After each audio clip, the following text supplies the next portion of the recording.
so much motherfucking design on right now. Break it down, bring it back, make it clap. I got 3 old thoughts, new block, where that thing. Bitches on my line, and you know they come straight. Hold up, what it not, 45, scope it cash like, whoa. How you fucking with these hoes up? Pengertian teks editorial. Teks editorial merupakan teks yang berisi pendapat pribadi yang ditulis oleh redaktur media massa terkait suatu isu atau permasalahan yang bersifat aktual. Isu yang dibahas dalam teks editorial bisa meliputi masalah politik, masalah sosial, maupun masalah ekonomi. Meskipun bentuk penulisan teks editorial sekilas tampak seperti, rupanya keduanya memiliki perbedaan yang signifikan. Teks editorial berisi pendapat atau opini pribadi yang mewakili redaksi, sedangkan teks opini mewakili opini pribadi si penulis. Teks editorial berfungsi untuk mempengaruhi dan meyakinkan pembaca, serta menggerakkan pembaca untuk bertindak. Teks bertujuan untuk memberikan wawasan yang lebih luas kepada pembaca-pembaca terkait suatu isu atau masalah yang terjadi. Berikut contoh teks editorial sebagai berikut.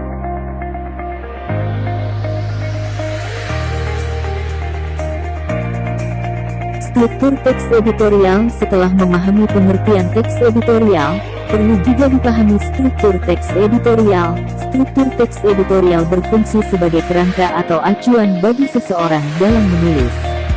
1. Tesis. Pengenalan isu atau tesis merupakan bagian pendahuluan teks editorial.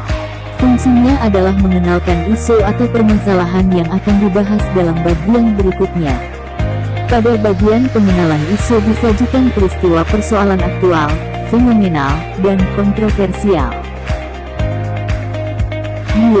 Argumentasi. Argumentasi dalam teks editorial disebut juga sebagai penyampaian pendapat. Bagian ini merupakan bagian pembahasan yang berisi tanggapan redaksi terhadap isu yang sudah diperkenalkan sebelumnya. 3. Penegasan ulang. Penegasan dalam teks editorial berupa simpulan, saran, atau rekomendasi. Di dalamnya juga terselip harapan redaksi kepada para pihak terkait dalam menghadapi atau mengatasi persoalan yang terjadi dalam isu tersebut. Kaidah kebahasaan teks editorial. Nah, dalam menulis teks editorial, umumnya ada 4 kaidah bahasa yang sering digunakan. Hal ini menjadi semacam pakem agar penulisan artikel tersebut menjadi lebih kuat dan lugas. 1. Menggunakan kalimat retoris. Kaidah kebahasaan teks editorial yang pertama adalah penggunaan kalimat yang sifatnya retoris. Kalimat retoris merupakan kalimat tanya yang biasanya tidak ditujukan untuk mendapatkan jawaban. Contohnya, benarkah pemerintah sudah memperhatikan kesejahteraan rakyat?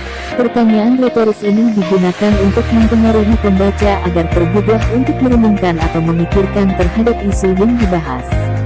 Dengan begitu, pada akhirnya bisa merubah pandangannya terkait isu tersebut. 2. Menggunakan kata populer dalam menulis teks atau artikel editorial.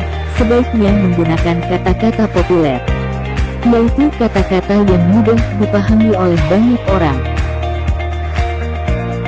3. Menggunakan kata ganti penunjuk. Kaidah kebahasaan teks editorial selanjutnya adalah penggunaan kata ganti untuk menunjukkan waktu, tempat, peristiwa, atau hal yang menjadi fokus utama ulasan. Contohnya kata-kata seperti itu, tersebut, dan sebagainya.